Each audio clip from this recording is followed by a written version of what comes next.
अभी तक जितनी अभिक्रियाएं हमने आप लोगों को पढ़ाई, एल्डिहाइड और कीटोन की अभी तक जितनी अभिक्रियाएं आप लोगों को बताई गई हैं, वो सारी की सारी अभिक्रियाएं ऐसी अभिक्रियाएं थी जिसमें वो अभिक्रिया एल्डिहाइड भी प्रदर्शित कर रहा था और वही अभिक्रिया कीटोन भी प्रदर्शित कर रहा था।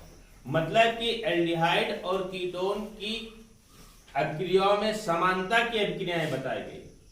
जितनी अभिक्रिया एल्डिहाइड प्रदर्शित कर रहा था वही अभिक्रिया कीटोन भी प्रदर्शित कर रहा था, मतलब कि समान वाली अभिक्रियाएं बताई गई।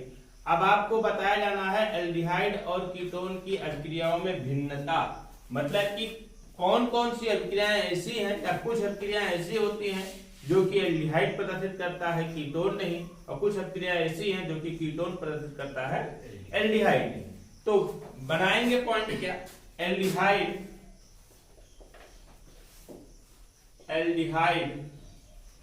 और किसमें, कीटोन की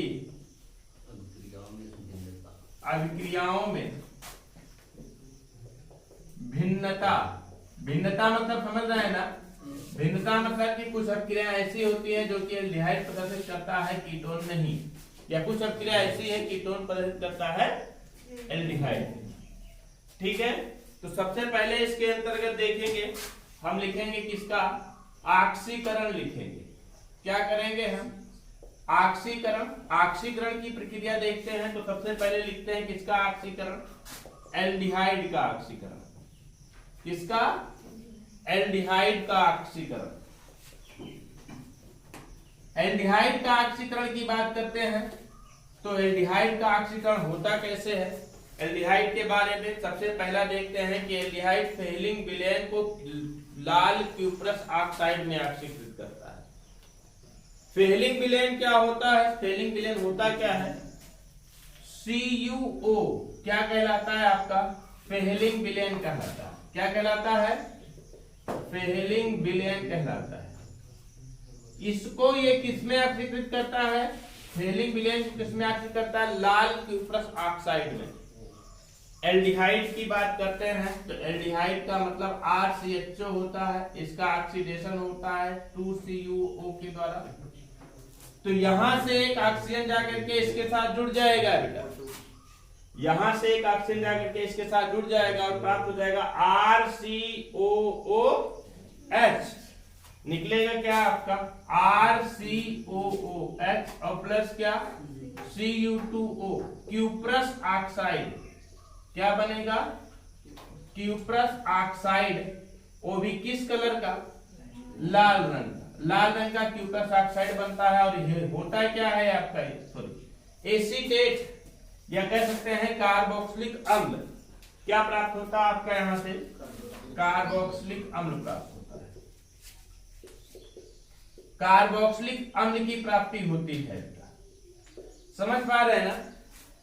एल्डिहाइड के अंतर्गत लिखते हैं, एस्टल्डिहाइड लेते हैं तो किस तरीके से देखिए, CH3CHO ए क्यूप्रस फेलिंग विलेन के द्वारा, फेलिंग विलेन के द्वारा किसमें, CH3COOH और Cu2O। ये क्या है आपका, एस्टिक अम्ल। क्या प्राप्त होता है, एस्टिक अम्ल की प्राप्ति। समझ गए ना। लेकिन दूसरी अभिक्रिया की बात करते हैं, दूसरी अभिक्रिया एल्डिहाइड अमोनिक किसमें, सिल्वर ऑक्साइड को रजत दर्पण में अपचयित करता है। इसको किसमें अपचयित किया, सॉरी इसको आप अपचयित कर, स्वयं ऑक्सीकृत होता है। एल्डिहाइड स्वयं क्या होता है, ऑक्सीकृत होता है, इसके साथ में ऑक्सीजन जुड़ता है तो स्वयं ऑक्सीकृत होता है। लेकिन इसको क्या किसमें अपचयित कर देता है, क्यूप्रस ऑक्साइड में अपचयित कर देता है। इसी तरीके से एल्डिहाइड की बात करते हैं तो एल्डिहाइड टालन अभिकर्मक को, एल्डिहाइड की बात करते हैं RCHO, टालन अभिकर्मक क्या होता है, Ag2O। टालन अभिकर्मक को किसमें अपचयित कर देता है, रजत दर्पण में, रजत दर्पण में अपचयित कर देता है। किस तरीके से बनेगा, RCOOH बनेगा, RCOOH प्लस क्या 2Ag। इसे कहेंगे क्या हम, कार्बोक्सिलिक अम्ल। कार्बोक्सिलिक अम्ल की प्राप्ति होती है, होता क्या आपका रजत दर्पण। इसी तरीके से देखते हैं कोई भी एस्टल्डिहाइड, एल्डिहाइड के अंतर्गत एस्टल्डिहाइड लेते हैं, CH3CH2 लेते हैं, Ag2। ये क्या है जानते हैं? टालन अभिकर्मक है। क्या है? टालन अभिकर्मक है।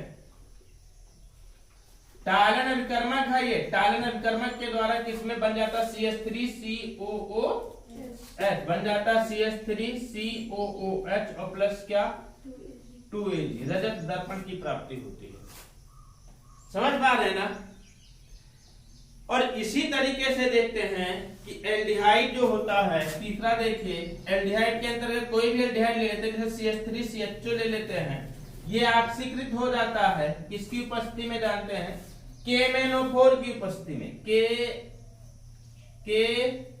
KMnO4 और प्लस किसके? H2SO4, potassium permanganate.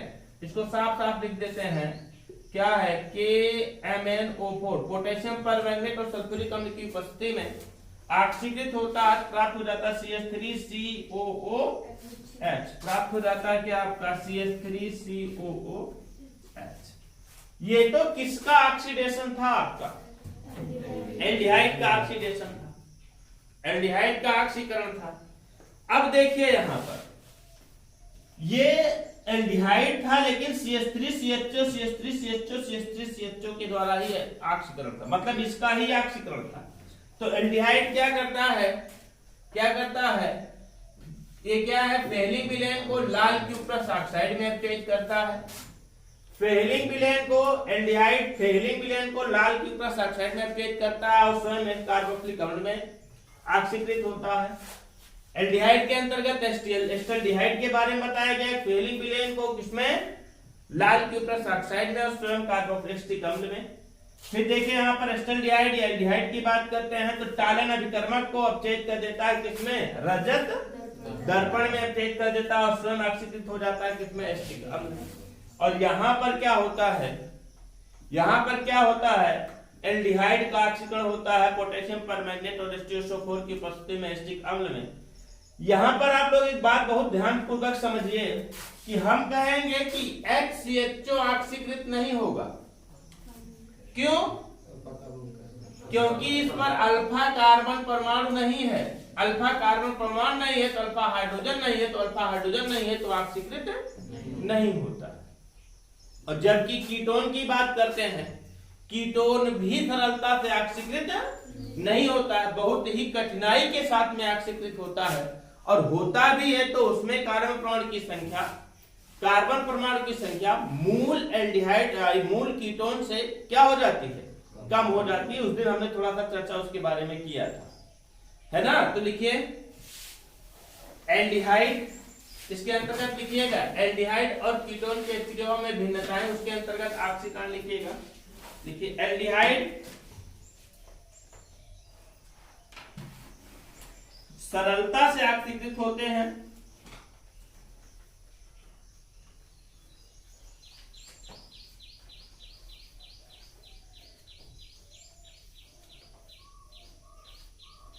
और प्रबल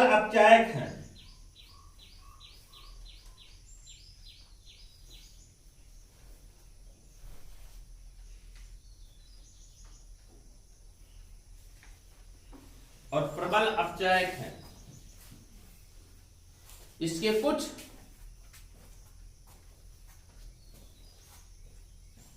ऑक्सीकारक गुण निम्न है।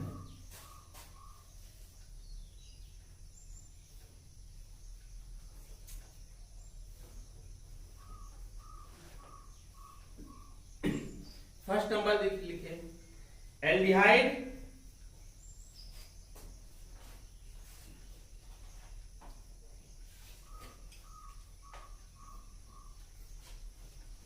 फेलिंग विलेन को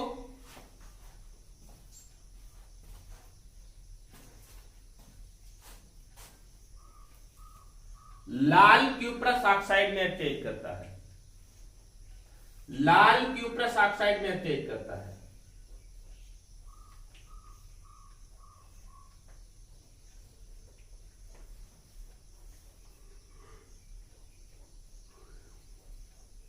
और स्वयं कार्बोक्सिलिक अम्ल में ऑक्सीकृत होता है, और स्वयं कार्बोक्सिलिक अम्ल में ऑक्सीकृत होता है।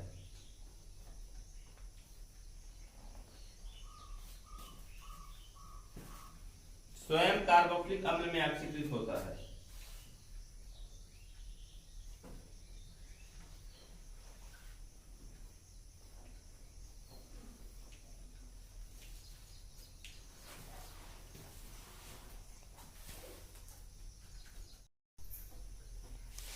सेकेंड नंबर लिखिए, लिखिए एल्डिहाइड टालन अभिकर्मक को, एल्डिहाइड टालन अभिकर्मक को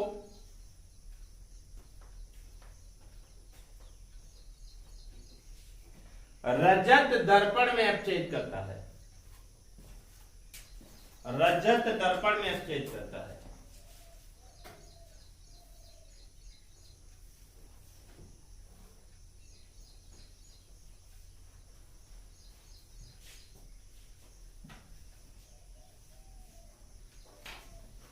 और स्वयं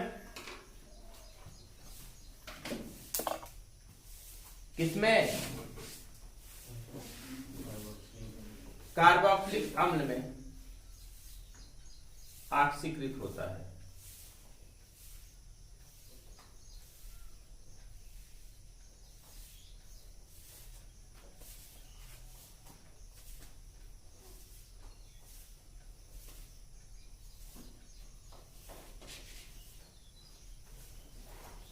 ये दोनों रिएक्शन नोट करिए।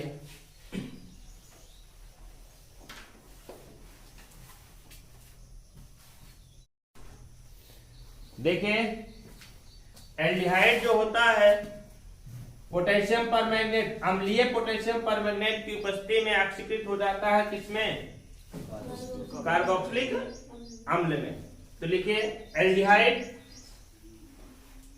या एस्टल्डिहाइड, कोई भी लिख लीजिए। एस्टल्डिहाइड अम्लीय पोटेशियम परमैंगनेट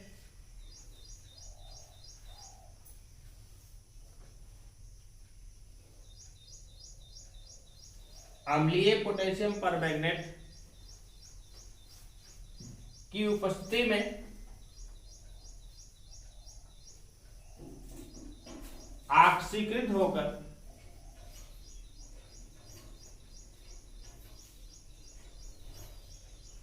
कार्बोक्सिलिक अम्ल बनाता है।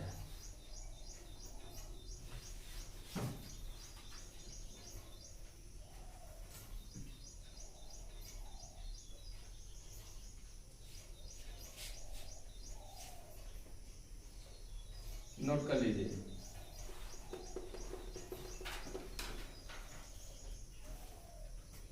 तीसरा नंबर रिएक्शन नोट करिए।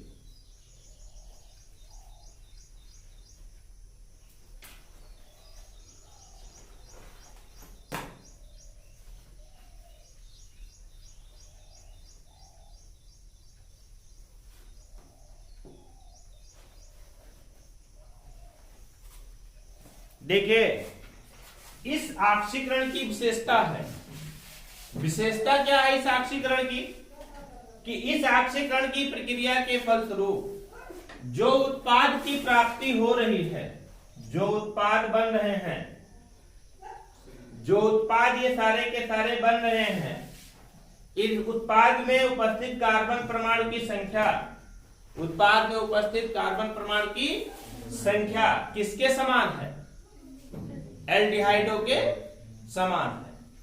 किसके समान है, एल्डिहाइडों के समान है ना। लेकिन कीटोन की बात करते हैं, अगर हम कीटोन की बात करते हैं तो कीटोन तो पहली बात तो सरलता से ऑक्सीकृत नहीं होता है, कीटोन सरलता से ऑक्सीकृत नहीं होता है, वो ऑक्सीकृत होता ही नहीं है सरलता से, और बहुत ही कठिनाई के साथ में ऑक्सीकृत होता है, बहुत ही कठिनाई के साथ में ऑक्सीकृत होता है। कीटोन का ऑक्सीकरण की बात करते हैं, कीटोन बहुत ही कठिनाई से ऑक्सीकृत होता है, और ऑक्सीकृत होने के बाद जो उत्पाद बनाता है उसमें कार्बन परमाणु की संख्या मूल कीटोन से क्या होता है, कम होता है। जैसे देखिए आपका CH3COCH3, इसका ऑक्सीडेशन होगा भैया, इसका ऑक्सीडेशन होगा तो बनाएगा क्या, यहां से CH3COH तो बनेगा, CH3COOH बनेगा, प्लस CO2 बनेगा, और प्लस क्या बन जाएगा आपका H2O बन जाएगा। CO2 प्लस H2O बनता है। अब देखिए यहाँ पर जो मूल कार्बोक्सिलिक अम्ल की प्राप्ति हो रही है, इसमें कार्बन परमाणु की संख्या 2 है, जबकि एसीटोन में कार्बन परमाणु की संख्या कितनी है, 3 है। तो मूल एसीटोन से इसमें कार्बन परमाणु की संख्या क्या हो जाती है, कम हो जाती है। समझ पा रहे हैं ना। और बहुत कठिनाई से ऑक्सीकृत होता है, जबकि एल्डिहाइड बहुत ही सरलता से ऑक्सीकृत होता है। तो लिखिए, नई लाइन से लिखिए, कीटोन बहुत कठिनाई से प्रबल ऑक्सीकारकों द्वारा ऑक्सीकृत होता है।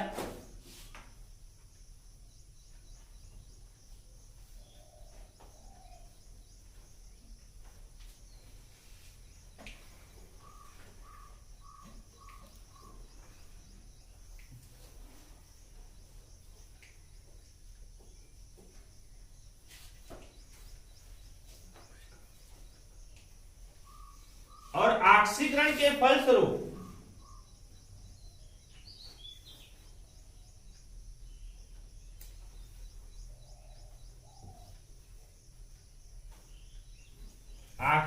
के फलस्वरूप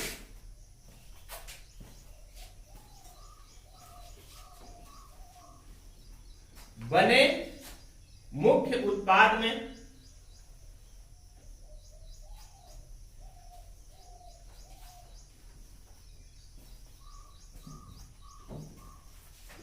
कार्बन परमाणु की संख्या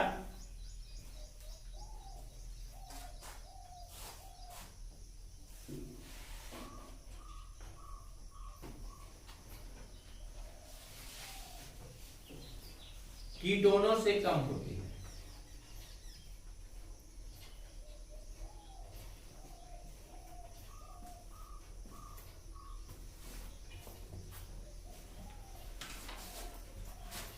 नोट कर लीजिए इसको।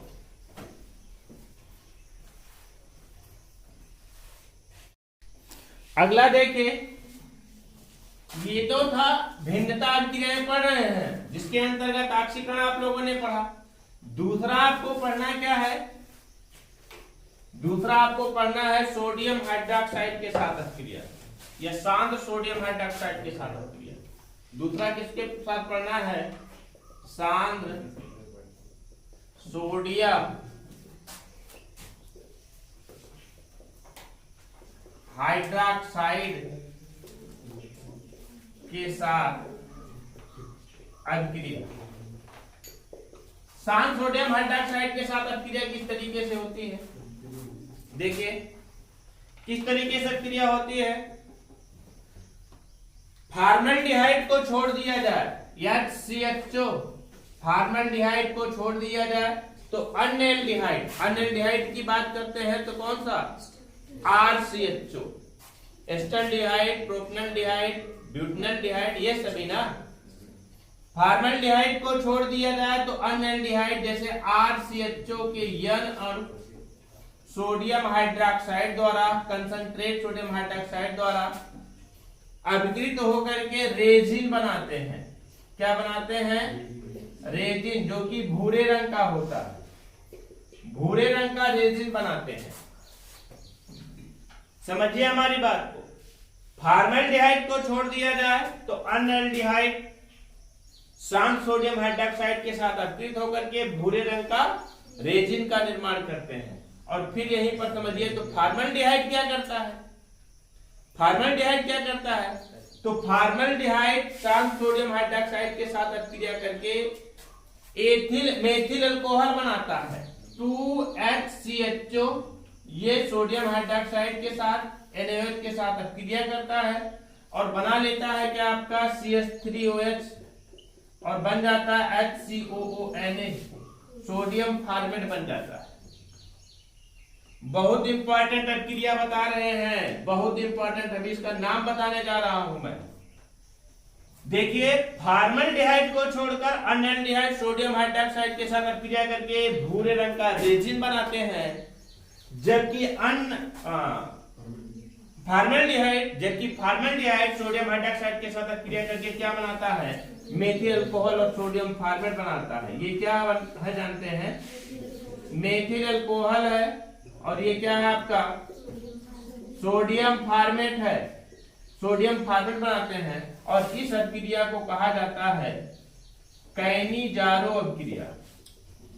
कौन सी अभिक्रिया, कैनिजारो अभिक्रिया बोला जाता है। बहुत पूछा जाता है कि कैनिजारो अभिक्रिया क्या होती है, बताइए। कैनिजारो अभिक्रिया बोलते हैं इसे, तो कहेंगे कैनिजारो अभिक्रिया किसे कहते हैं, कैनिजारो अभिक्रिया किसे कहते हैं, तो कहेंगे क्या, हम बताएंगे क्या कि फॉर्मल्डिहाइड को सोडियम हाइड्रोक्साइड के साथ अभिक्रित कराने पर मेथिल अल्कोहल का निर्माण होता है। क्या बनता है, मेथिल अल्कोहल बनता है। तो इस अभिक्रिया को कौन सी अभिक्रिया कहते हैं, हम कैनिजारो अभिक्रिया कहते हैं। देखिए बेटा अनएल्डिहाइड भी हो गया, फॉर्मल्डिहाइड भी हो गया, लेकिन इसी के साथ में कीटोन भी पढ़ना है। तो कीटोन सोडियम हाइड्रोक्साइड के साथ अभिक्रिया नहीं करता, लिखेंगे कीटोन, कीटोन यह अभिक्रिया नहीं देता, यह अभिक्रिया नहीं देता। समझ पा रहे हैं कि नहीं, समझ गए ना। शाम सोडियम हाइड्रोक्साइड के साथ अभिक्रिया के अंतर्गत हम लिखेंगे कि फॉर्मल्डिहाइड को छोड़कर अनएल्डिहाइड, फॉर्मल्डिहाइड को छोड़कर अनएल्डिहाइड सोडियम हाइड्रोक्साइड से अभिक्रिया करके भूरे रंग का रेजिन बनाते हैं, जबकि कीटोन अभिक्रिया नहीं देते हैं। और फॉर्मल्डिहाइड सोडियम हाइड्रोक्साइड के साथ अभिक्रिया करके क्या बनाता है, मेथिल अल्कोहल का निर्माण करता है। और इस अभिक्रिया को क्या कहा जाता है, कैनिजारो अभिक्रिया कहा जाता है। कैनिजारो अभिक्रिया बहुत पूछा जाता है, कैनिजारो अभिक्रिया बहुत पूछा जाता है। कैनिजारो अभिक्रिया होता क्या है, तो लिखिए शांत सोडियम हाइड्रोक्साइड के साथ अभिक्रिया है, शांत सोडियम हाइड्रोक्साइड के साथ अभिक्रिया।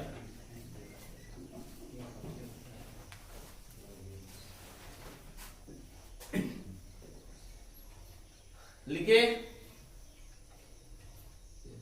फॉर्मल्डिहाइड को छोड़कर अनएल्डिहाइड,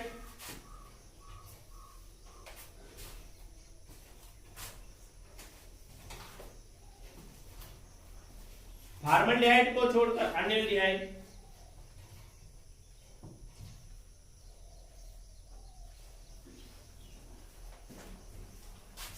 अनएल्डिहाइड सोडियम हाइड्रोक्साइड के साथ अभिक्रिया करके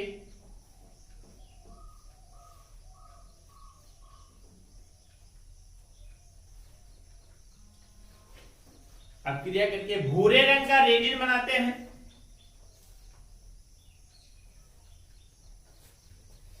भूरे रंग का रेजिन बनाते हैं।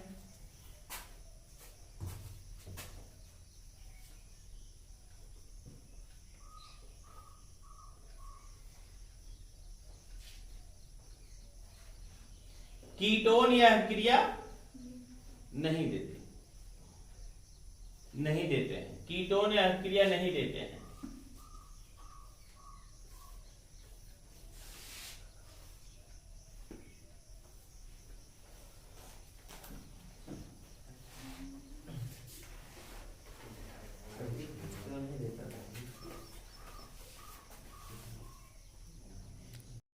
कैनिजारो अभिक्रिया, कौन सी अभिक्रिया,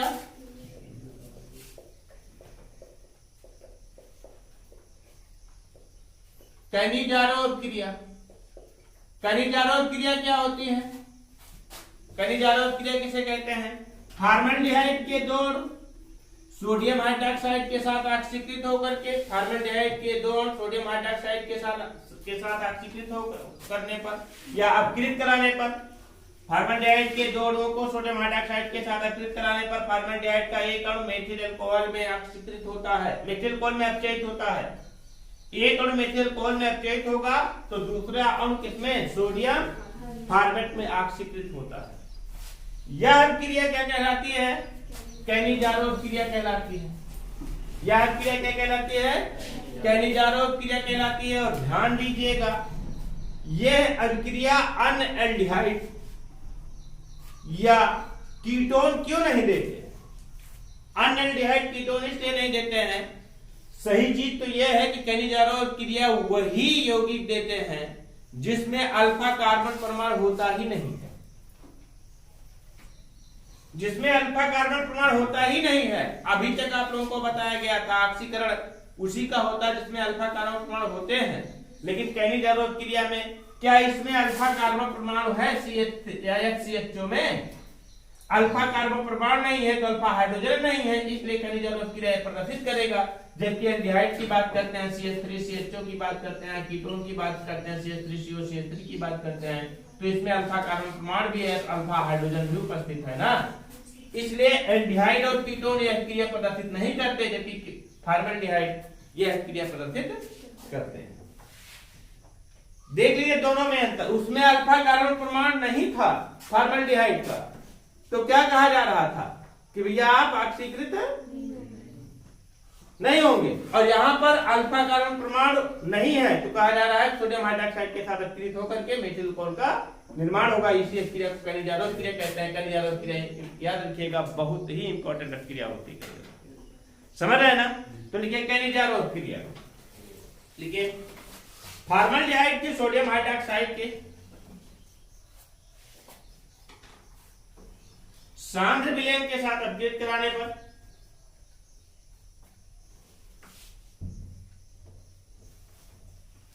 सांद्र विलयन के साथ अपघटित कराने पर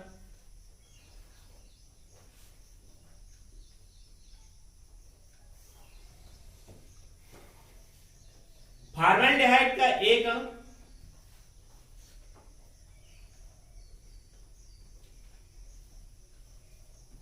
मेथिल अल्कोहल में अपचयित होता है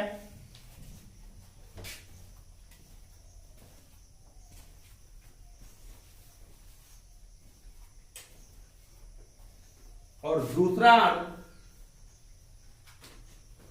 इसमें सोडियम फॉर्मेट में ऑक्सीकृत होता है।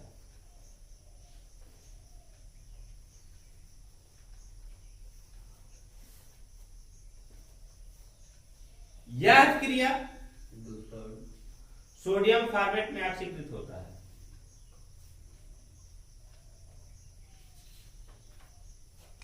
यह क्रिया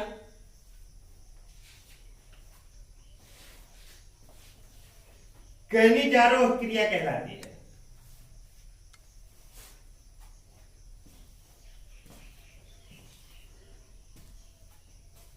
यह क्रिया खनिजारोध क्रिया कहलाती है।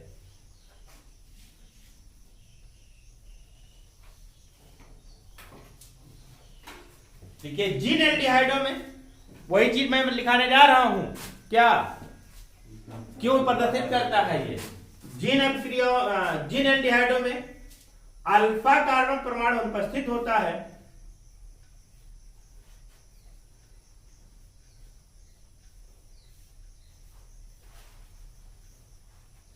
वही खनिजारोध क्रिया प्रदर्शित करते हैं।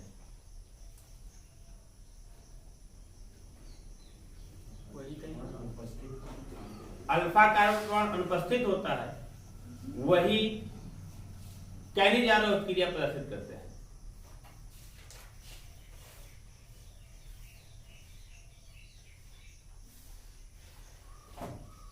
खनिजारोध क्रिया भूलिएगा नहीं, बहुत इंपॉर्टेंट है, मैं बार बार बता रहा हूं, बहुत इंपॉर्टेंट है, ठीक है। कल बताते हैं हम आप लोगों को टिसेनकोव क्रिया, टिसेनकोव क्रिया के बारे में कल बताते हैं, वो भी थोड़ा सा इंपॉर्टेंट है।